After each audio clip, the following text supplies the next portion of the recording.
Yeah. So now there's actually it's not just that the audio devices are open, but you can actually hear people now. Hooray! Ooh. All right. So anyway, hello once again, everybody, and I guess I'll give the quick version of what we were just talking about over the past few minutes, which is we've been busy. Things have been going on Sundays because it's summertime and it's busy and been like 2 months since we've had an episode, so we're back. We're gonna be talking a bit about what Harold's been up to. He's been just kind of stuck waiting to go to the docks there. Talk about the pen and paper campaign because that's progressed significantly since the last time we talked. I think last time we talked, Verde had just burnt down the inn in and stables in Twixt, so that was a while back. That's a few sessions ago. Yes, Uh, indeed. other than that, yeah. So what news? There's definitely been some stuff going on. I guess just a little quick note: the whole search for the third party side of things has been a little slow for the dev team. So they're going to be going a little bit slower pace with everything, with the Theleston stuff, with the dude stuff, and obviously there's a way to change that if you've got deep pockets and you want to throw it their way, or if you've got third party work for them. Otherwise, they're working on it. They're still working on everything. That's never going away. It's just going to be slowed down a little bit. Uh, Good things can take some time. Absolutely, things have hurdles. It's it happens. But yeah, I think let's kind of go to that pen and paper campaign and actually, hold on just a second. I'm gonna grab something. Um, yeah, I'll be back in a second. You folks can get started talking a little Chat. bit. Well, I mean, the playtest has gone well. We had gotten into kind of the outskirts of Valor and encountered let's see, Hydra cultists. Combat got tested. Madness abounds. We started seeing some serious doses of that in the last session, which I'm curious to see how that starts impacting the player, specifically Bedmonte or Snipe Hunter, because he has in boatloads of it right now. What triggered the madness? So, combination of supernatural or kind of horrific encounters as we've been kind of unraveling this cultist plot. Um, the best or the biggest hit being, well, there's a couple of creatures and then a warehouse building that we got into that essentially it was funneling or siphoning, blood across all the walls and floors into a single point. Hmm. Think to help create these kind of golem-esque creatures, but also there is another supernatural thing in there. To be fair, I think that we've had a higher than expected maybe encounter with kind of the supernatural creatures than you probably would have expected in Revival of the Game, but it's maybe at a rate I think is more appropriate for a PnP. Absolutely. But either way, it's resulted in some crazy events, and we'll see what this ends up being for Snipe, because he's not all there. And it Well, was I, a. Sorry, go ahead. I wonder how true that is, because I think if I remember correctly, our characters weren't necessarily intended to last all that long in Revival. And it seems like it's probably more of an issue that would be encountered in non-Cthulhu-esque games. But once you get to, I mean, it's a horror MMORPG, so you should be encountering horror, and horror I should agree. be leading to madness. So Yeah, I agree. It's just that we always got the kind of given the impression that the outright supernatural monster encounter was okay. going to be more rare. exposure to the supernatural, exposure to gothic horror or the kind of the Lovecraftian horror, I think was prevalent. But I think the kind of supernatural, straight up, fisticuffs was going to be limited. But sadly, we won't. Don't know. I think it was a regional sort of thing. There probably wasn't as much of it going on within the walls of Crown's Rock. If you spent more time like digging around the crypt, maybe in those forests, maybe looking for stuff, shipwrecks just off the coast. That's where you'd be As soon finding as you some started, of the items that or instances or occurrences that will, put you in this situation where, because you have this thing or something has happened to you, now you've become a magnet for all of this supernatural stuff, and at that point it becomes unavoidable, which I feel Right. like I is mean, definitely possible in revival, but is much more we're talking likely about for the revival PNP. systems. We've been tagged. Yep. Right.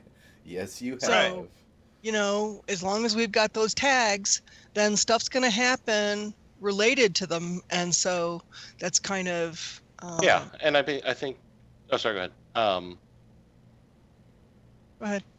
I was just gonna say, and I think we would have encountered that as soon as you start scratching. There's kind of the general layer of weird but accepted, like revival after death, certain mortality aspects. People understood that. I mean, whether I maybe weird but accepted in the sense of, to them, the idea that you could die and come back is not unusual. Right. Right. Maybe not super common. Maybe it's more common that people got lost on the way back or got taken by fetchers or whatever. But if they show up, it's not like, oh my God, how could that happen? They get it. It happens. But I think as soon as you scratch the surface beyond that, as soon as you start digging into their past or into ruins, as soon as you start trying to do any bit beyond just the casual everyday acceptance of the world around you, I think you were bound to start opening yourself up to those opportunities, for better or worse. In our case, in the playtest, that was happening very quickly, because right off the bat, the story begins with Verde's character, Jonathan, obtaining those objects that kind of set things in motion. But right off the bat, you're hitting a potential madness-inducing items. Interesting. Yeah, I mean, I was gonna say, if you run into cultists, that kind of does it for you. I'd agree. Yeah. And it seems like. Well, the other thing is, go ahead. No, that was pretty much it. Well, what I was looking at was, even in, like Ohm was saying, that he's got a list of tags for each of the members of playtest. But one of the things that I was looking at in that has come forward in the last playtest or two in terms of story process and development is, the character that I play had tags from her backstory. So when we talked about getting tags from how we created our characters out of character creation, when I think about, excuse me, creating my character, and here was her backstory, and then plunk into the world at 31 years old, yada yada, doing ordinary, and then stuff seems to be happening. Well, we found out that she was tagged from character creation, stuff she didn't even know. Right. So I mean, that in terms of the tag system, I find it fascinating. Obviously, that's my thing. But I find it very interesting and very fun, and it's got this kind of mystery element, because no matter what you do and how you think you want to tweak things, there's always that rando effect coming out of character creation where you could have been tagged as you delivered your backstory to the DM. Right. Which stays true to kind of the idea of the origin creator or origin matrix for the game, the revival video game. So far it's worked out okay. There have been areas where I think how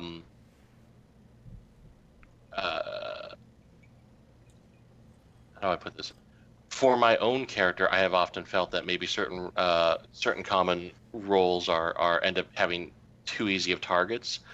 But that's partly because my characters, some of the most common roles we're doing in a game like Theleston is awareness or perception checks, which are really boosted on my character. So it becomes kind of like, oh, well, that's a very meager challenge. Of course, on the flip side, when it's come to any combat situation, I've pretty much run away. Right. Nice. He ain't gonna do much. But then again, when we have had the combat from the sidelines, watching that, we've seen again our first supernatural monster encounter. This guy got wrecked. Like he never really got a chance to do anything. Lake's character Risk got a hold of him, and then she and Bedmonte proceeded to pretty much curb stomp it into oblivion until it just fled and was destroyed by its creator, or consumed by its creator. Take your pick, dismissed. So there's kind of we're kind of seeing early examples of what happens when you have these really stacked stats that play to your particular strength, which isn't a bad thing. I mean, you kind of build a character expecting that, but I think it shows that there's will need to be some continued thought into maybe NPC or monster generation, because again, I mean, that thing should have been terrifying, and in description it was, but it was kind of like, oh my god, oh, it's dead. The lucky rolls to a certain degree, but again, once you've stacked your character's stats in a certain way, they really seem to snowball quickly, faster than I would have expected. I guess I'd say anytime you have an attribute plus skill of, I'd say 9 or higher, things are immediately a lot easier than somebody who would be coming in with just a little bit of training and lower attributes, to the point where it's you're really showing the character's specialty. But that's one of those things where obviously it's real easy to min max. Obviously anybody with even a single 8 in any attribute, let alone a 9 or a 10, to be not an improved character, the heroic, or I can't remember what the other classification is. That's really pushing it. If they're on the older side, I can maybe see that, because with the amount of points that you've accumulated and been able to spend different ways and train different ways, okay, I could see like a wizard in their 40s or 50s or whatever being able to reach peak intelligence, finally hitting 10 and being able to gain the bonus off of it. But for a character that's, say, less than 30 to have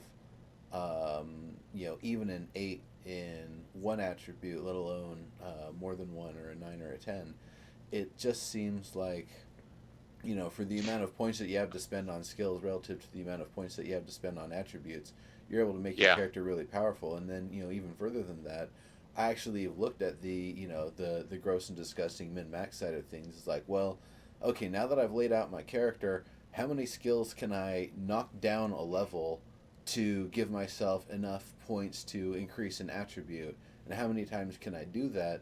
So you end up coming in with only 1s and 2s in all of your skills, but you get 2 to 3 more attribute points than everyone else, which that's just a little ridiculous. And I think that's part of the stuff that's they're still working on, trying to rein in and figure out. I mean, this is a good example of that, and I was kind of sitting back as I thought about it. When I built out the character in my mind, I really liked it. I still do, but it was kind of, as I started thinking about it numerically, it's kind of like, if we say 3 points are average, that's your average human. Then okay, that's average.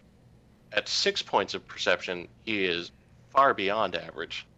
At 8 points, this guy tracks squirrels better than a dog if he wants to, without any tracking skill. At 7 points of intelligence, he's a certified genius. And I realized that it's scaled so quickly that I'm like, puts, how do you then balance that out with a game? You end up having to create, I need a Moriarty to my Sherlock, or we need to look at how the balancing of the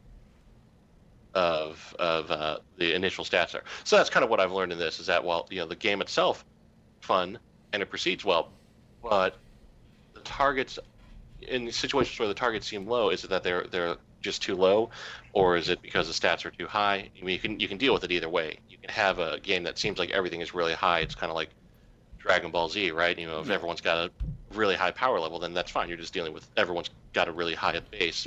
But I think in this, given the kind of grimdark nature of the world, they probably need to be rolled back a bit. Your average person, it's probably not average. There's probably not many people that we would consider average in general. I mean, as average, they can, or I guess, put a better way, average person in our world, I think of average, and I'm like, okay, I know what they can do. Average there is they're capable of getting day to day without dying. They know how to they know how to get their food. They know how to do some basic bartering and trading. I have to readjust my expectation of what average maybe is, because the realization is that at intellect 7 I should be able to go talk to your average person and convince them to sell me their soul, even without having factoring in charm or other things. I should be able to do. I should have just the sheer knowledge to be able to prey on their fears enough that they should capitulate to my whims, and I don't think that's probably intended, at least not to that level. Yeah. So I think that's definitely something they're gonna probably review a little bit here. It's like, yeah, I think reducing the pool of points you have access to in character creates a decent approach.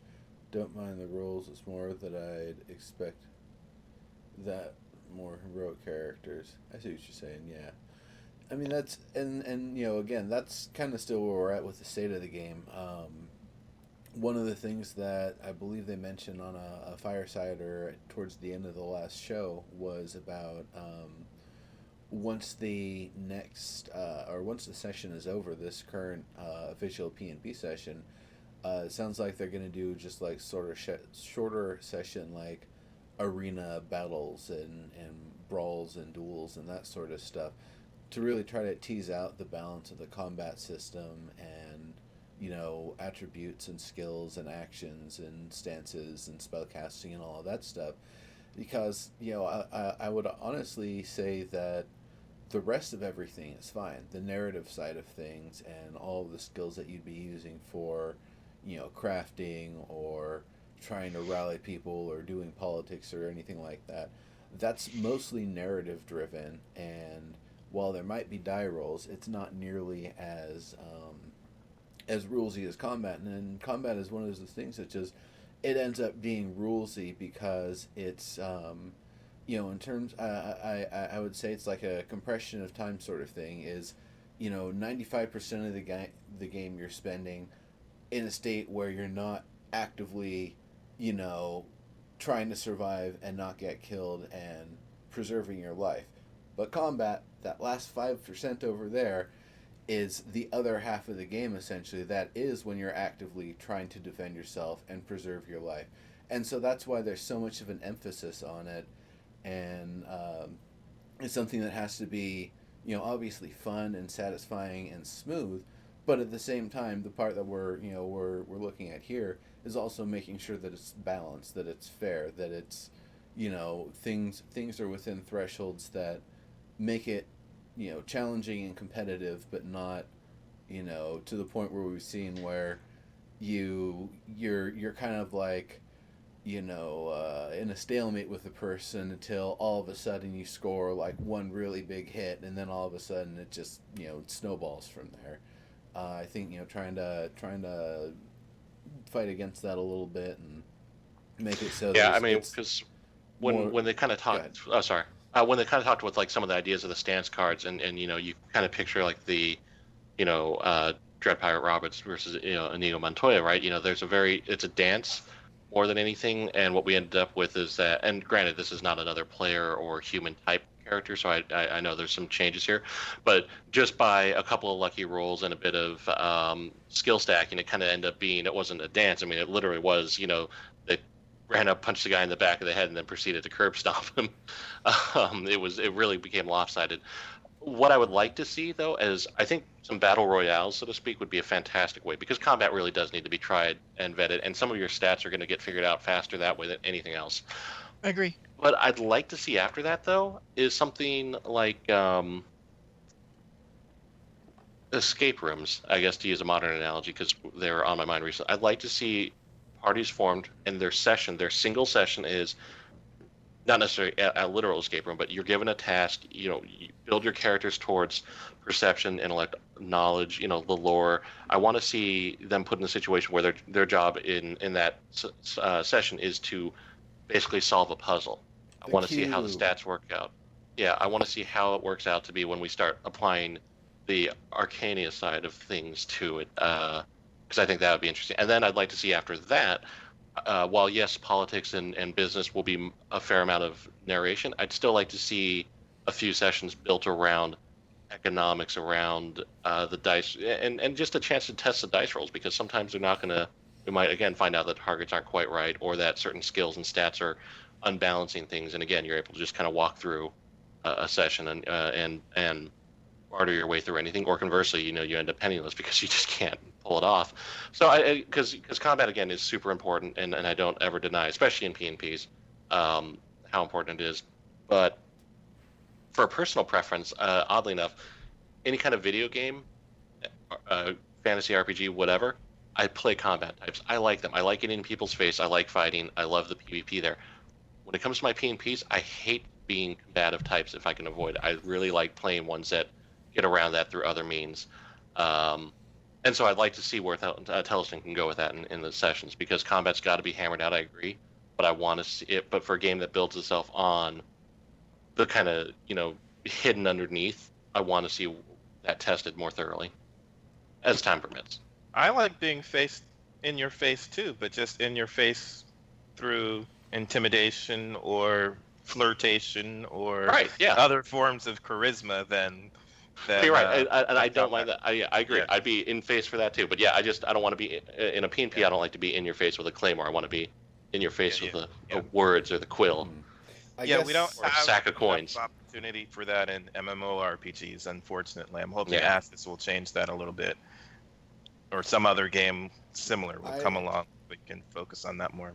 I guess I still enjoy the kind of trope of the classic hero that, yeah, they're supposed to be doing good and trying to be diplomatic and all of that stuff, but at the same time, yeah, if it comes to blows, they're ready for it, and part of their expression of their personality and who they are is actually how they'll fight. If they're a dirty, sneaky character, yeah, they'll throw sand in someone's face, they'll kick someone in the nuts, they'll run around in circles so the dude in plate armor, gets tired and passes out, and then just kick him on the ground.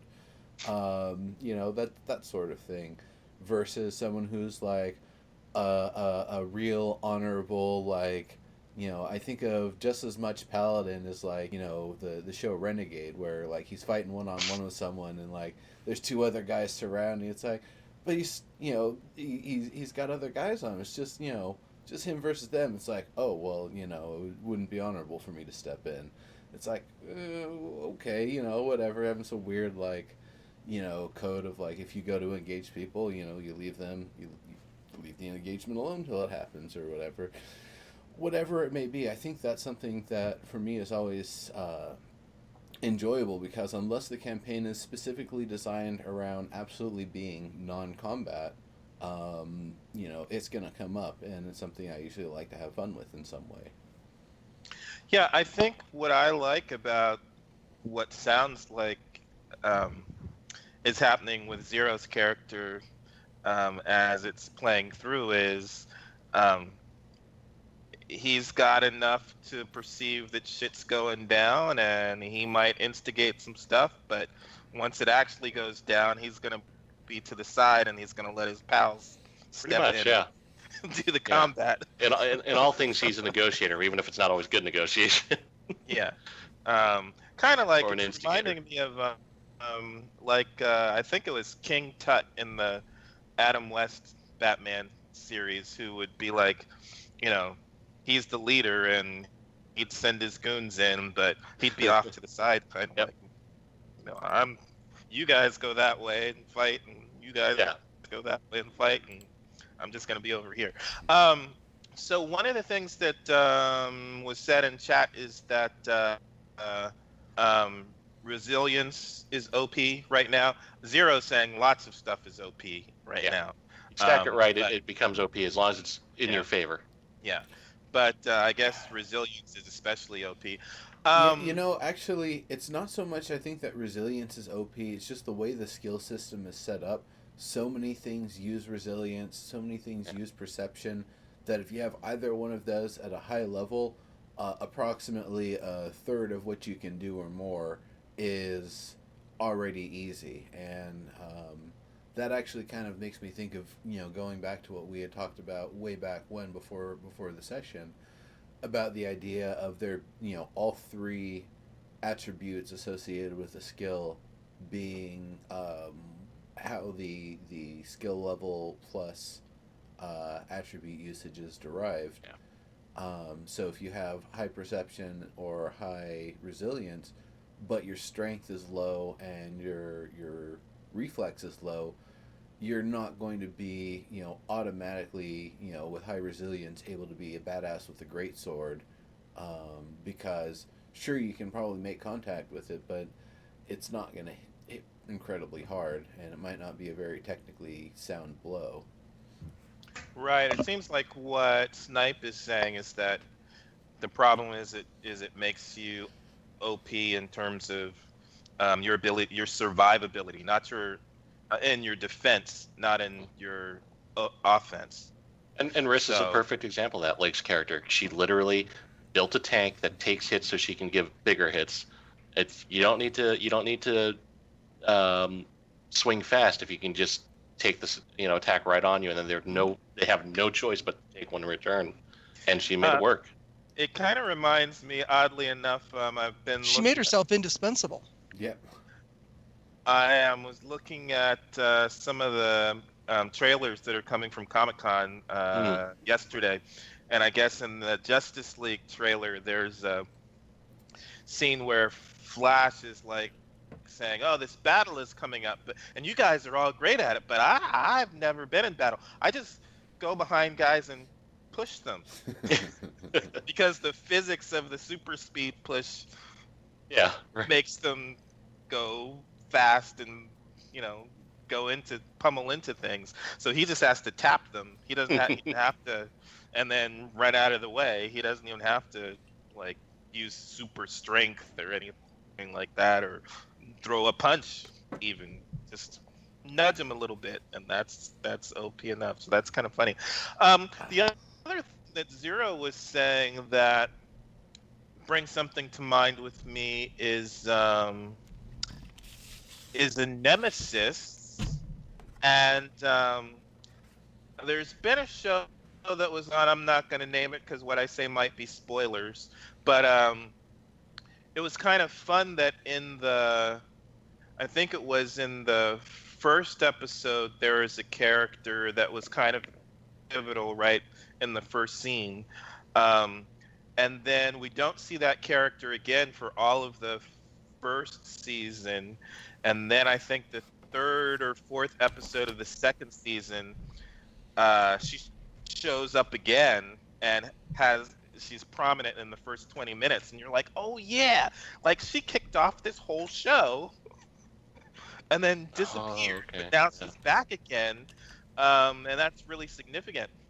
So not just when I guess when we're thinking of, or when I'm thinking of NPCs, I shouldn't just be thinking of people that I would be going to on a regular basis as, this is my entourage, or these are my peeps that I hang out with most of the week. But I guess from the DM perspective, there is also things like, would there be? So I think I think it's that the husband or partner of Paul's character has disappeared. Yep. And for all we know, he could be around and she's just not aware of it. Yeah. Or he could have cronies or friends that are like, you made him go away. We're following you and keeping an eye on you to try and figure out what's up with that. Because why are you leaving all of a sudden, too? That's kind of strange, too. And so, for all Paul could know, there's people following her. There are definitely people following her now. Okay. So Yeah, and we did learn in a session that they have a vested interest in her because of something that he owes them or they want him to do, and he's not cooperative. So yeah, no, I think they Um, actually explained it in detail that it's They did. they require his skill for a certain architectural sort of thing. I would imagine an upgrade to the blood warehouse or a new one, an additional one, something even more sinister, and that he possesses the technical skill and maybe has come there to possibly even in negotiation with them learn how to be able to make that. But one way or another, they want him to make something. They're trying to use his, trying to use the wifey as bait there, not realizing that she's kind of feeling weird about the whole situation because he just kind of disappeared with no communication. And meanwhile, I'm thinking about all those fires you guys started. One of those buildings might be the one that he's in. Yeah, wouldn't that be good? And I was gonna say, because I was also thinking about this, all the crap that Verdes pulled even before you met up. He's probably got people after him, but not only for that, but then you've also got people like with the fires. Who knows? Oh, yeah. Pissed about that and trying to, follow up on that. So, yeah, that'd be really interesting. Yeah, I think the ramifications of that one, or I would expect the ramifications of that one are going to be rather large, and not just in the way they intend. How could they not end up being? I mean, the city has exsanguination style murders on the loose. It had a warehouse go up in flame and some freaky deaky shit going on, and then someone went around and lit 3 more buildings on fire. They're not just gonna let the regular guard be like, oh yeah, I don't know, that's weird. I mean, at some point they're gonna pull in a specialist who can actually start investigating this. I can't imagine they wouldn't. Maybe they won't. I was just gonna say the fires are coincidence. I mean that's what they're hoping on. But should they come ask me, I was doing nothing. It was those guys wearing the black leather. It was the Bast Boys. Clearly, they were up to no good. They came in looking for trouble. And I think back to that is what were they looking for? Who were they looking for, and why? Had they been paid to look for those jewels? Had they been paid to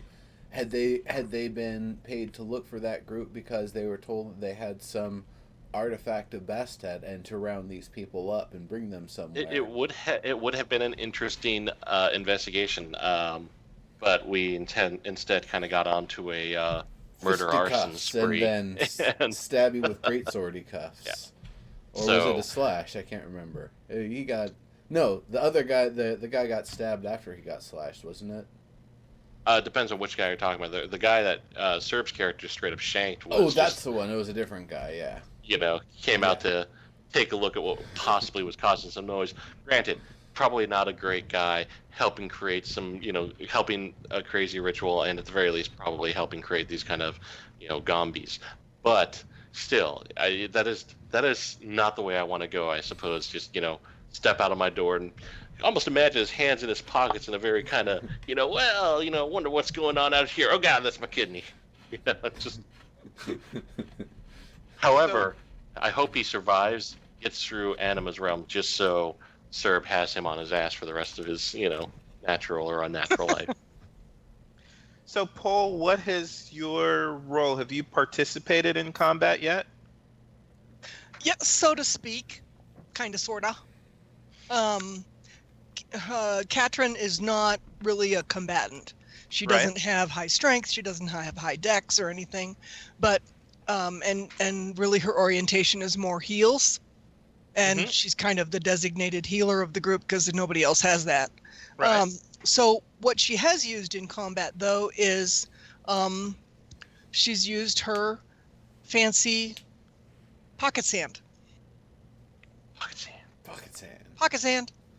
Nice. So one of the things that she did, because of the herb, she has herbal expertise. And so that was some of what prompted my question earlier in the chat was, right now we have a list of stances for combat. But in combat, when Kat was being kidnapped and held and was actually in the middle of combat, she was able to use her special pocket sand based on a couple of rolls that Omboa let her do that included certain herbs, certain ashes from the fireplace, and certain dust that she had gathered from the death of one of those goofy gombies. So it's like throwing the pocket sand back in their face made from their own stuff. And it was effective based on the rolls. Which was also great just because you ended up not really needing any outright rescuing as we, got ready to storm the gate. As they got ready to storm the gates, and I merely, looked for a more opportune way to do it. Yeah. I think she did swing to slice somebody with her little dagger. And she did connect, but she's got this little herb knife. I mean, it's just a little tiny dagger. It's not gonna shank somebody in the kidneys, like Snipe was able to do, and it's just not gonna happen. She's just not a combatant that way. Just but gotta she's get 'em hella right good here. with pocket sand. Just Get 'em in the right spot. in the neck. Yeah, I was That's wondering all you need, if just a couple inches. I was wondering if the other characters were just so OP that she didn't even need to do anything, or didn't get an opportunity to do anything. She's had Reese, Lake's character, kind of act as her bodyguard for a lot of the playtests so far. And as of right this minute, Reese is officially her paid bodyguard for the next 24 hours or something like that. She's needed it. Back when I was playing Wizard 101, I ended up hooking up with this group of elite PvPers who would do arena battles because couldn't really. That's the only place you could do PvP, and they were power leveling my main character, and so we would go in. And it's a turn-based game, and so they would go in and they would go in before me.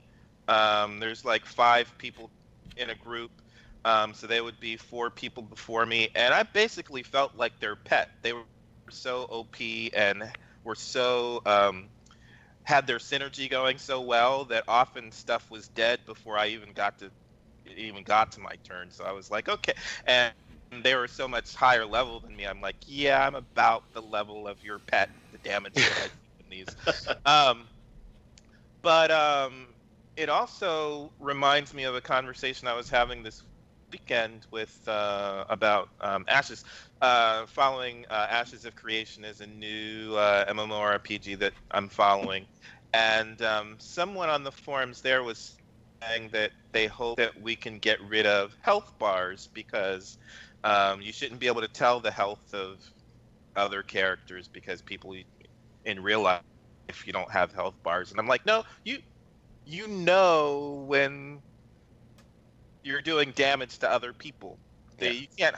He's like, no, people try to hide that, and I'm like, no, you can't hide stuff like flesh burning or there's signs of stuff. Yeah. The blood gushing out of that wound is a pretty obvious. It's just a flesh wound. Right. If a guy gets kicked in the nuts and there's and that it actually does some damage, you can see that it's doing damage. You can gauge that. And I was thinking too about things like, and because he said in real life we don't have these things, and I'm like, but mace, like if you spray somebody with mace, they're gonna react, and I think it's the same thing with this sand. If you throw sand in somebody's eyes, there's gonna be a reaction, and you will see and they can try to hide it as much as they want, but they've got to get the sand out of their eyes. It's a biologically hardwired reaction. Something foreign just entered your eyes. You can train all you want for it. People who are exposed to mace regularly in the military, things like that, that are trained to respond to like special biochemical emergencies, things like that. They train to kind of better things, and they still cannot just completely ignore it. Right. Yeah. So that's a great one. Yeah. I think the idea of representative damage and stuff like that maybe works better for something like Clone Drone in the Danger Zone, where you're actually cutting chunks of something away from somebody. But in a fantasy game, there's this heroic health, strength, endurance-y thing that even though you're a normal human, you've through training and magic and other things, a sword can hit you it can hurt you, but it doesn't, actually cut you or whatever. And that's the thing is we in real life we don't stand toe to toe and mash a hotbar when we fight. That ain't how it Right. goes. So So Right. that's what I've been doing wrong. yeah, Right. maybe.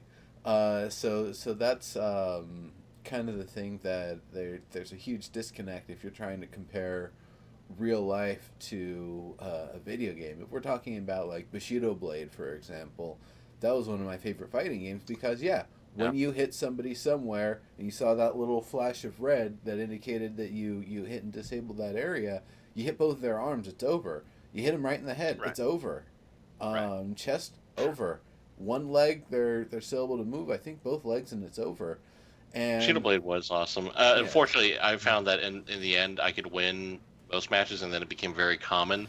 That it's just you'd pick a character with a throwable sub weapon that was a blade, and you just try to get that shot off as soon as the match started. And if you had the reflexes to push past or dodge, you pretty much won instantly. my favorite was the Which kind of last ruined it for me.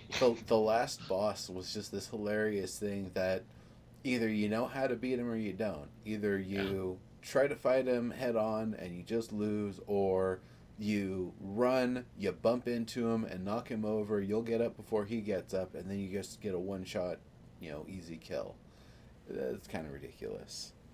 But in a game where but in a game where you don't, of course, that was simplified because you could disable an arm. You could do very specific things. The damage was really binary. It was either enough to kill in one hit, it would disable in one hit, or it would not do anything. Or it was a grazing button to do it. Yeah. Yeah, it was great. Whereas, with any kind of MMO or RPG game that we kind of tend to think of now, it's just not that straightforward. Right. And you want in an RPG, you want the combat to last long enough that you can have a variety of different strategies versus it ending in, I don't know, 15 seconds or however long. Right. Yeah. But yeah, so it's been interesting too because I haven't had. I think Sarah had not actually done any combat yet in this game. In fact, I'm confident that Pole's pocket sand is more combative than anything Sarah has done so far. Probably. He has literally just avoided every fight, been in the right place at the right time to not be by it, or otherwise just run. The most okay.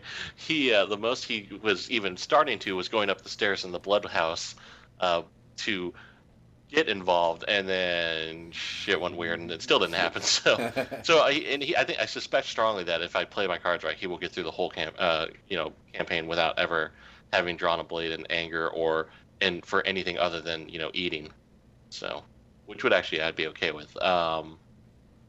But it was interesting was that the machinations that happened in the game even before. How am I trying to put this? Because I don't want to. For a completely new game, I was impressed with new in many ways. I was impressed with what was already going on behind the scenes. I thought Sarah would be the first one who was outright betraying someone. Wasn't the case. I knew this was coming. I kind of figured if I was going to get outwitted on that one, it was going to, had been very early on, and sure enough, it was. And I won't spoil it, but those who have played, ask yourself, well, if you haven't betrayed them, then you can take yourself off the list. That list rapidly narrows, and you might want to consider why certain people were there from the entire beginning. So, just a thought. But it was interesting though to have that happen, and then be like, well, dang, outmaneuvered from the very beginning against a character that I designed to avoid that kind of action. So it was fun. But yeah, I kind of look forward to seeing the battle royales coming, just to hammer out combat. But I think it'll come to a good stopping point, and then it'll be a good chance to reevaluate and for them to tweak some numbers because I was worried that there wouldn't be how much feedback we could really be able to supply in it, and turns out there's a fair bit. So Paul, did you? At what point did it occur to you to try and do the pocket sand thing? Had you been thinking about that for a while when you were witnessing previous combat encounters, or did it come to you in the moment, like a moment of desperation almost? Um, I think in previous combat encounters, she had a little bit more space and a little bit more time to actually be more oriented towards healing. So she Uh-huh. had certain herbs prepared. She had some stuff ready and prepared. And in the case though where Kat ended up kidnapped, she had Hmm. nobody. There was nobody. There was no Reese to protect her. There was anybody to protect her. Right. And at the time, there was nobody that even knew she was gone. So Yeah. she was completely on her own in terms of oh shit. And um, she's not really a combatant. She's got this little tiny knife that's mostly used for herb, Right. and she could maybe defend herself against an animal, but that's about it. But I mean, And and so in this case, what she had been doing was kind of gathering. Um, she has lots of little bags, lots of little pouches, and um, while she was kidnapped and upstairs in the room, she was left alone, and so she gathered fireplace ash. And while she was left alone, that was one of the things that came up. One of the roles and one of the interactions with the DM was where the eyeball into the room would not see hmm her. She went hmm over there and put together a mixture of pocket sand, and that was pretty much on the hoof. right. Yeah, no, I was wondering, not so much even the character, but you yourself, as you were, if that was something that came up on the fly, or had Came you up been on the fly. preparing for that because you'd already witnessed it. And like, Nope, weeks ago, you'd been like, yeah, if I get into combat, I'm not going to be able to rely on this knife, but I nope. do have other things. That's No, I really kind of thought my dagger would be more useful. And then looking around at the rest of the party, it was like, no, that dagger's shit. I mean, it's just yeah, not useful at all.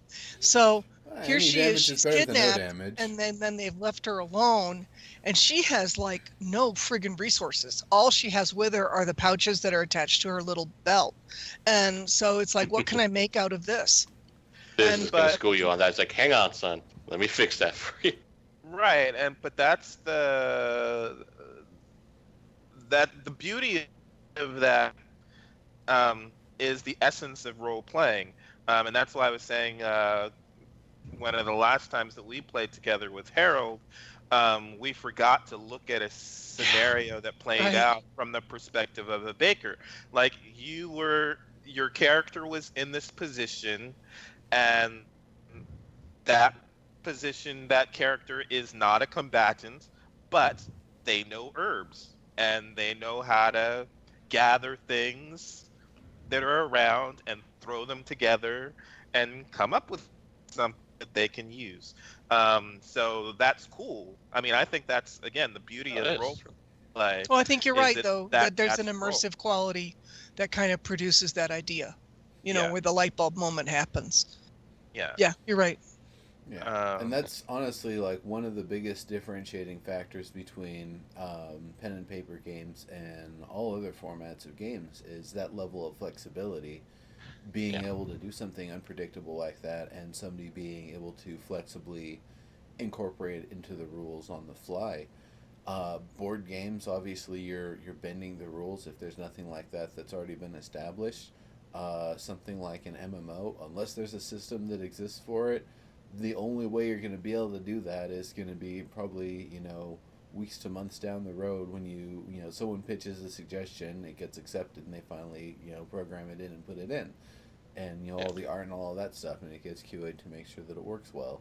So it's the ability to just do what makes sense in the situation that you With just the resources you have yeah as a character. yeah And yeah, and it'd be the dream. The dream would be, a video game where we could actually have that flexibility. But it is, and Revival would have been much closer with the storyteller system. But it is a challenge because in any given game, there's a limited number of things you can do until you get into PvPs, which open up to this, good RP sessions where you open up into this, infinite permutations of an action you can take. I mean, maybe the next time Kat finds herself in a situation, maybe because of this situation, she now carries ready-made, not just pocket sand, but like herb packs that she can, smash on someone that instantly cause hallucinations or something like that. I mean, who knows what she'll come up with. The point is that will be a very organic evolution of it and something you can't easily replicate in a video game. So it's been, which has been good. So I guess the real question then is, as we kind of draw to a close with that playtest, is, did you genuinely enjoy it? I mean, was it, or did you feel like there were big periods where you were just kind of along for the ride? I mean, because that can happen sometimes, unfortunately. In the beginning, I think I felt like a fifth wheel, and we talked about that in the session, and after the session, and so I felt like my character was really, really boring, really vanilla, and we did talk about that. So I had a conversation with Ombwa and presented a couple of options, a couple of things that I had been kind of thinking with regard to her backstory. And so I just kind of brought them forward and threw them in the mix. And I don't know that they will ever get added to that's the DM's prerogative. But in terms of feeling more confident and more interactive and more able to be interactive, it helped me. Yeah. It boosted my confidence a little bit. Absolutely. I mean, this is PNPs are entirely new to you, right? This is your first time really playing. It's the first time, yeah. Okay, so I mean I would say, watching you for your first time, especially it being something that we're all watching live, that's you're definitely doing a really good job with everything. It's something where once you've got like the level of experience of someone like Ombwa or Sniper, or even someone like me and Zero, you'll be able to kind of key on all sorts of different things that you could maybe try to do with your character and different ways to play them, so that way if you're starting to feel like less useful in situations, you can either find a way to make your character more useful or to otherwise just kind of like almost hijack the situation and just make it about your character for a moment. So it's it's whatever task or whatever thing you're trying to do that you're trying to get everybody involved with for a moment. Yeah, I think we did talk about this too, that I thought I don't know, I had this concept in my mind that that PNP was gonna kind of be like being directed in a show. God, yeah. And I didn't realize that each of us had agency about our characters. Like, really? I didn't know that until I knew that. And so once I knew that, then it's are like a play where everyone's improvising and the director has to be the one to come up with I a story totally, around it. like, didn't get that until it came up, and it's like, oh, in that case, I got these things. I got these extra things. But then you have to find the opportunity in amongst everyone else as well. Right. There's some of that when you don't, especially when you don't know in the beginning. It's okay. So how do I slip my agency in there in a way that it will fit? One of the things that your situation with the pocket sand had me thinking of is goggles. That's a good reason for not only you but maybe some other people in your party to start to pick up some goggles and have them handy. But it also has me thinking of the stances again, and that was one of the great things about the Wonder Woman movie. I don't know if we have even, I don't think we were around. I don't think we've had a session since Wonder Woman came out. But what a wonderful movie. One of the things that I loved about that movie is they came up with a fighting system for the Amazons.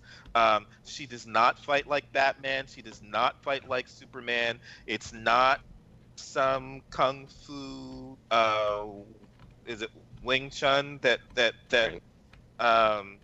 I've seen in other movies. They came up with a fighting style just for the Amazons, and they show it off in the trailer for the Justice League, the Comic-Con trailer. Again, and she goes and does a leg sweep, which is just phenomenal. So that has me thinking about stances again. You know, is when Catherine starts thinking about how she would participate in combat. Would she be going for the eyes? Is she going for headshots in her form of I mean, combat versus torso or You arm? know, it's it's always one of those things that I've thought about in games is if you've got a doctor character that you're putting in combat and they've got the precision to hit the places they want to, they're going to know exactly how far and how deep and what the locations and pressure is for all the yeah. vulnerable places. And they might have a knife and they might see the vulnerability that no, I'm not going to be able to get a stab in, but I can, potentially get a strike to the temple with the handle, and I know if I hit just this right spot with the right Yeah. angle, it'll kind of cave that part of their head in, and they'll be pretty much Or even simple. I incapacitated. mean, That's she might have to wait for that strike and then go for the artery. Go for exactly. the go for yeah. That's a healer knows all of the nasty things because they've seen them. So that's they kind of get an advantage that's kind of grim to think about, but yeah, they know it hurts people because they have to deal with it. Well, and then you start Well, wondering. Well, sorry, go ahead. Well, Kat did have some luck. I mean, what she's dealing with are really kind of unknowns. It's the first time we'd seen Gombies kind of up close and personal, and she didn't know what the hell she's dealing with. But they look like they have eyes. Yeah. Because they're taking on kind of a humanoid form and having a conversation with her. And they weren't threatening her directly in that sense, but they were very clear about they wanted to use her so that they could influence her husband. And so, there was no direct threat to her, but it's like, how can I get out of here? How can I do anything at all to buy myself a couple of seconds? So, she's looking at Gombies with eyes. So that's the pocket sand thing.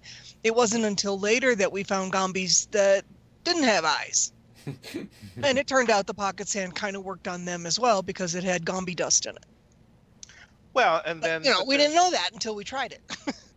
And that is not too uncommon in supernatural and horror stories where outside agencies become vulnerable to the fact that they are inhabiting bodies that have to work in the world, and some things have to work. So, it's funny. I get goggles or like what are Katarin's form of armor, and it seems like goggles might be one, gloves might be one. If I'm thinking about herbs, because one of the other things that came to mind in terms of trying to hide uh, your health from others, there was a cool video I saw, one of the ghost pepper ones, where this dad is like, oh yeah, sitting in the car, yeah, I'm gonna bite into this and it's gonna be fine, and yeah, mm-hmm. And they're like, why are you hopping up and down? Why are you running in place? It'll be fine. But, are some you people don't have a concept of the magnitude of things until they try it for themselves. Right. And of course, if you see him in the beginning, he's like trying to hide that stuff. But, you hit the tongue with enough pain, your body's going to react. And same thing with the nose or, other orifices. Or if you, if you give somebody a concussion, hit them on the temple hard enough, they're going to react. So, that's kind of fun, and it's a really interesting concept for me to think about Catherine and how she would clothe herself for her form of battle, which could seem completely innocuous to anybody else. Just, if you see her slipping on some gloves, maybe you want to back away. Right. Yeah. Well, and it's interesting because it for Theleston as a game, for the way the mechanics are set up, it also delves into kind of an early idealized concept, which is being able to develop your own style of combat and actually refine it. It starts off maybe it's just kind of untrained actions, but through repetition, through the continued refinement application, and use of her CP that she earns and things like that, that could become a viable style. It could become something that is teachable, or introduced as a later iteration to the guidebook for players. It's becomes the I can't even think of a name for it, but yeah, or maybe she takes it on a more sinister level. Maybe she starts instead of taking the direct approach, he's more into wining and dining with poison drinks, or providing, or yeah, again, the gloved hand that she just always wears gloves, and she goes to shake that person's hand, but this time the glove is laced with insert compound, right? So it's a lot of ways you could take that, and that's great. Is that again, yeah, it can be refined over time and really developed into a true style. And then years down the line, she's got her own underground academy where she teaches other herbalists how to do. Or maybe it already exists and she doesn't even know about it, or tries to give someone the handshake and they recognize, like, hey, you come to this place. Also, I'm gonna go wash my hands with vinegar. Yeah, it's one of those where she was really interested in magic, but after this playtest is over, she probably won't be. That's not unreasonable. Okay. Here's the thing, though, with the magic is that's the other side of things. She doesn't know how to do these things, or doesn't want to go down the route where she learns how to blind people with magic and make them cough and poison them and other nasty things. But instead, she's willing to learn the other side of it, where she can remedy those things. So her magic is, more about reducing the collateral damage when she has to use her methods, and someone she doesn't want to get hit with it gets hit with it. I was thinking that the problem with the magic is not whether or not it harms or heals, but that it causes madness. And it seems to me if they're encountering madness at the rate that they are, they might. I would think there would be people wanting to avoid magic. Well, that's Kat and Sarah actually have the lowest amount of madness. Sarah has 25. I think Snipes more than double that. Kat, yeah, and Jonathan is foaming at the mouth. I mean, he's crazy as a shithouse rat. But she actually has, despite being in very close encounters with all that, she actually has very low madness, and right now they're parked at the Temple of Nodens in Valor. So she fully intends to learn how to meditate so that she can offset any of those effects, and have that also in her little tool belt. But who knows what'll happen in the next playtest? Yeah, but I'm just saying that to me would be a reason to want to avoid magic, even if you're going to learn how to remedy a bunch of other stuff with the herbs. Do we actually have a count on John's madness? Has he gotten close to the magic 333 yet, where he's like approaching another plane? I don't think he's that high. He's somewhere in like the 100 plus. He was batting around at things we couldn't see, so I think he's got to be pretty close. Well, at least he's seeing into the other realms. I think 100 plus. I mean, but 300 is the the accidentally falling into other planes level. It's every 333 you're in risk of falling into the next plane over 333 6000, and then at 1,000 it's like, well, who even knows where you are? What's even matter anymore? You're just... right. Yeah, that's at that point you've lost coherence with what is even self. Okay, I didn't realize anybody was quite that high. Well, no one is that high yet. It was. I'm sure walking in there with that gem and having to be tackled out of there was probably what tipped it over for him. But he is high. Well, and Kat was attending to him while everybody else was up in the battle. She was attending to Jonathan, and he had a death grip on that bead. He was not letting it go. Not like she wanted to touch it. But, and Catherine learns a valuable lesson: don't care about others.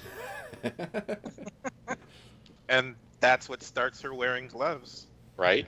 Right. And taking more of a proactive stance on her self-defense.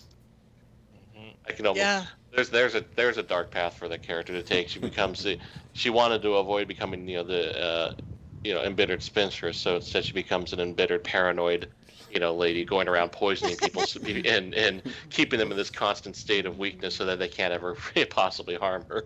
Oh, Poison Goes on and the goes and Dagger. plants That's the other one I forgot about. goes and plants herself in a small village somewhere as their doctor, keeps them constantly paranoid and slightly out of kilter to her benefit.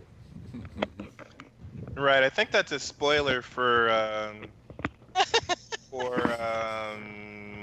Iron Fist. I think there is a scene where just a scratch caused illness later on because the blade was poisoned. So Well, I mean, that that little goes- knife, Catarin's. No, I'm just saying. Yeah. She's thinking that her knife, isn't good enough because it won't cut well. But sometimes you don't have to cut deep or.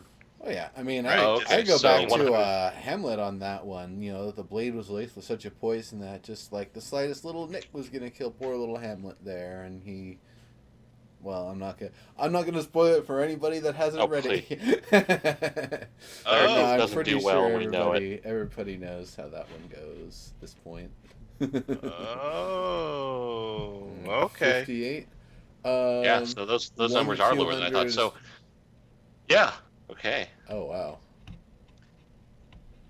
Yeah, so 101 to 200 is potentially falling from the prime plane, and 301 400 is falling through from Anime's realm. That's really interesting. Okay. I have to imagine while they're still seeing the Eye of Hydra in the air or whatever, it's going to be like an extra one per day just for being around it. Could be, but like I said, we are parked at the Temple of Nodin, so we have at hand possibility as a mitigation. So that's right. You can't actually see it through the temple like you could through other buildings, right? Yeah, it's there, but not it's there, but not a constant presence, I guess, like in invasive presence. But it's still there. Right. Yeah, you had to step outside. Okay, so yeah, you're kind of shielded from it while you're there. When we were inside that space and subject to the incense effects, yeah, that was different. That we didn't need to step outside for that. Nope. Yeah, and they're saying that you can hear it though, and that just sounds. Yeah, that was the ongoing joke about it tinkling. Yeah, they got "here" in quotes, so it sounds like it's not technically through the ears; it's some other way that you sense it. That's fascinating, and would drive you mad because. Mm-hmm. Definitely. Yeah. Okie doke. Shall but we wrap up? until we actually had that conversation, I don't think I realized other people couldn't see it. Yeah, we figured that one out kind of. I think it was Bet or somebody, but I think it was Bet. But yeah, they're like, whoa, do you see that? They're like, see what? And where was the guy that had mentioned it? Was it the cultist you guys sold the stuff to, or? No, it was a Brogine, actually. A traveling Brogine that we met down there. Huh, I wonder if there's... Because the hint that I was kind of seeing that was being dropped from Omba during the last session was you're basically going to the hustler evangelical mega church right now, and if you potentially go to some of the other churches or possibly to seek the aid from one of the houses that might be known to be against various cultists like Hadris. Yeah, I can imagine getting a little bit better response. Maybe someone's a little bit more keener to this sort of stuff and has a little better response to you. This is... You've basically, you walked into the place where the guy was at, and he's able to identify that those objects were, profane relics, and to destroy them, that's easy. Any acolyte of Nodin's would be able to do that. That's not a big deal. It's the deeper issue that you folks are having trouble with, that he's not probably isn't that well trained and that devoted and that sort of thing. He's more about getting the word out to everybody and trying to keep the faith train Right. rolling less than Right. I mean, he seems like your very ordinary Prester. yeah, Nothing exactly. special. He doesn't dabble in the magic stuff. Yeah. He doesn't have, second sight or anything. So But then again, we didn't think we did either. We were just ordinary folks doing our ordinary thing until this Broggian guy pointed out the comet in the sky and we could see it. but the thing is, I don't think he was actively cursed by it. I think you guys were though. Yeah, it would So have been that- nice if they had their own team, team cult force guy. Okay, like, so having troubles with cultists, eh? Stupid reformers, right?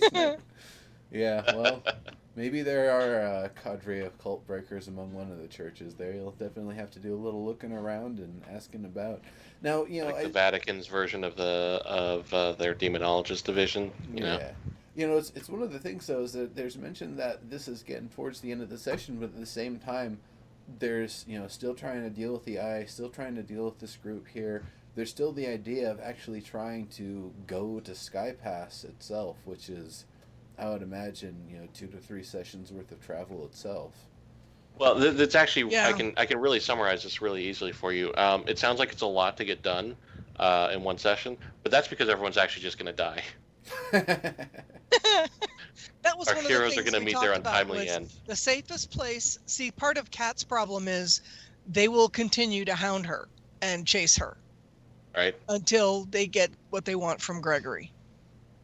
So she is SOL basically.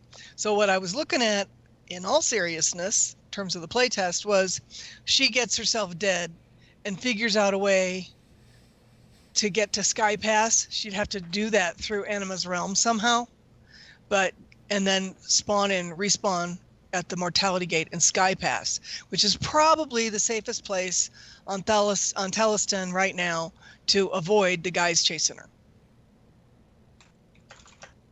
Wow, Yeah. that's a plan. Okay, if you can. It's not a plan. It's like a plan D. I got you. Okay. Yep. Yeah. Yeah, the option is less now, so so Cero can't do it. But yeah, last session had the opportunity arisen, he was totally just going to go sell you guys all out from under him. It's too bad that didn't happen. I was curious to see how it worked out. But that is kind of an interesting idea with the world of Theleston, where Right. part of your consideration has to be, am I going to suffer more in the real world for the short term or more in Anime's realm, right? Is it, I just want to avoid the suffering, so. Right? Yeah. It Well, if definitely. she I could- think it's going to, If Kat could find a planeswalker, a competent one, yeah. she'd probably be all up for get me to Sky Pass. See y'all later. Yeah. Well, that's actually been an interesting one that I want to touch on just briefly before we close up. Is what's an interesting aspect of this is that to me has been that there's never actually been a terribly unifying moment for the party. I mean, even with like supernatural horror binds you together, the reality is at any given point, anyone to this team could have just been like and walked out of there. Yeah. Ghost, get out of there. Especially a few of them had more inclination to do that. So it came off interesting to me because I don't like building characters around a centralized idea like, oh well, like party building. Oh well, we'll need a healer, we'll need a tank, and I don't like the idea of trying to always collude stories so that there's already a reason why the people would work together. But this was an interesting example of that in a world like this where stakes are pretty high already for your average person. That well, I'm losing kind of what I'm trying. I guess with a world where the stakes are already kind of pretty high for the average person, it was interesting because there was still kind of a lack of a unifying. Like there never was a kind of aha moment for at least my character where he was like, oh, I have to stick with these guys. He's really only in it for the money, and there was already hitting a point where there was kind of getting towards cutting his losses and just getting out of there.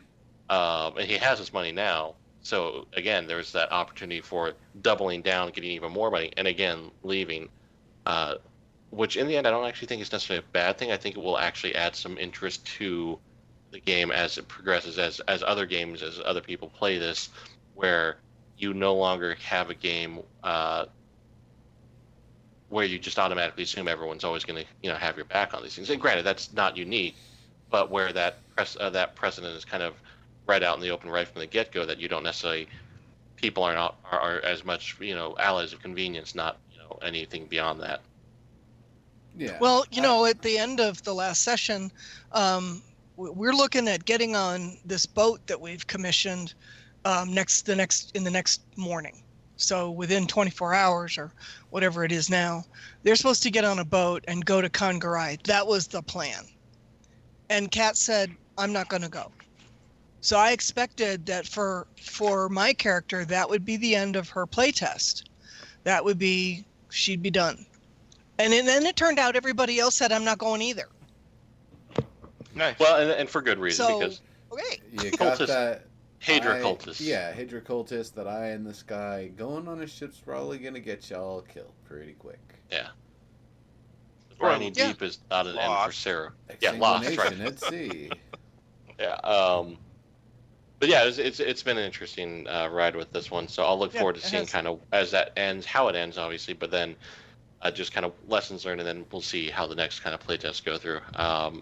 I hope that in the not too distant future there can be another actual kind of mini campaign and watch what other people's experiences are now with kind of all the changes made that have been learned from this. So it'll be interesting to see how version 2.0 goes for it. Yeah, I think it's been a decent test. I think combat needs some work, and obviously stats need some attention. But other than that, it seemed like, at least on the narrative side of the house, tags, things like that, those systems seem to work well from the player perspective where I sit. Yeah, I think that all looked great. Yeah. And most importantly, Paul, you had fun. Yeah, I did, and I don't want it to end. Yeah, most importantly, you had fun, and second most importantly is that you learned more about the process. Yeah. Pen and paper role playing. So. Yep. That's great. Yeah. Like you said, you're still eager to keep going. Which is great. Which we'll have the opportunity to when Serb starts his little dungeon crawler campaign. Yes, I'm excited about that too. Yeah, that's gonna be fun. Well, That's Friday next week. Are we gonna stream it? I think so. Cool. I will hopefully be able to do that again. Bean may just be sleeping on me at the time. Hopefully sleeping. Well, we'll definitely see how that goes. It's gonna be fun seeing how that all shapes up. For me, I already created my character like 2 weeks ago, and I'm just waiting. It's like, what's everyone gonna make? Not that I care about any balance. Like, actually, I kind of prefer to see something that's just like completely not a usually feasible party, and just seeing how we roll with it. No, exactly. Well, I liked your suggestions. I thought they were funny, so I use those. Nice. Yeah, we'll see. I'm kind of gonna end up last minute in this. I have a feeling, just because we've got so much going on right now. I tended to have this guy locked down sometime last week. That didn't happen. So then I was like, well, I'll get it done this week. This week during work. I'm not going to be that busy, right? Well, no, because of course I'm going to be busy. I'm trying to wrap up a bunch of projects, and then so I was like, I'll do it this weekend. So come next Friday, right beforehand, I will be like, all right, hold on. Okay, we're good. We're ready to go. His name is Glue Speaker Stamp. Oh, come on. You just go on a D&D character generator roller and just keep mashing until you get a good one. Well, it's going to be different because we're also not using Theleston methods. We're not using Theleston tools. We're using 5e. So I have to learn 5e. Well, you don't have to learn it that much. It's well, but I mean things like a class. I have to pick a class. I have to pick You know what I mean? That I don't have to do that with Theleston. I only have to That's pick true. attributes. That's true. It's true. So Welcome to I the have to traditional learn class system. what I have to choose, and then try to Yeah, figure I out think this something will be from there. actually more comfortable for you to kind of work out, though, because this is more familiar to video game analogs. I don't think you'll have too hard a time with that. That's true. Okay. And this time, I will probably play a character that isn't likely to stab you in the back. So, Uh-huh. fine. Nice. Yeah, Well, you she guys won't be able to heal your rash either. You guys are starting at first level, so there shouldn't be a heck of a lot to choose. Most Right. of it for you will probably be thinking about background if Yeah. you're inclined to do so. I can't not do it. I mean, even for a short I'm like at dungeon crawling Pole. campaign. I'm at Pole. You probably do that like the back of your hand, but Yeah. Yeah, but I you know, I have to tell you, Diggs, now that I've done the playtest, I much prefer that. yeah. Now it's like everything else is kind of ugly, boring compared to Theleston PMP. There you go. Cool. And I wonder guess how that's the that's good going news. to. I wonder how that's going to influence your approach to MMORPGs once you start playing. That's going to be Well, you'll really get to join the interesting rest to of us see. who are eternally frustrated with them. Yeah, Well, I probably would be in that camp now. Yeah, just in terms of how we've been having a debate on the Ashes forums of what it means to roleplay in MMORPGs, but just in terms of how you view your character and how you have your character interact with other players, that's going to be interesting to see if that changes significantly. Well, you know, Yeah. Rose asked me some questions about role playing my character, and this is probably a good year ago. And we literally went through 15 minutes of chat of like, what are you talking about, Rose? You sound crazy. What are you talking about? And she said, well, don't you like give it a name and a backstory? And it's like, no. Right. What the Right. hell are you talking about? Right. Who Nice. plays in an MMO like that? Right. Right. So, you know, yeah. That's I mean, funny. we went through 15 minutes of definitions trying to Right. get to me understanding what the hell her question was. Right. Exactly. That is awesome. I love it.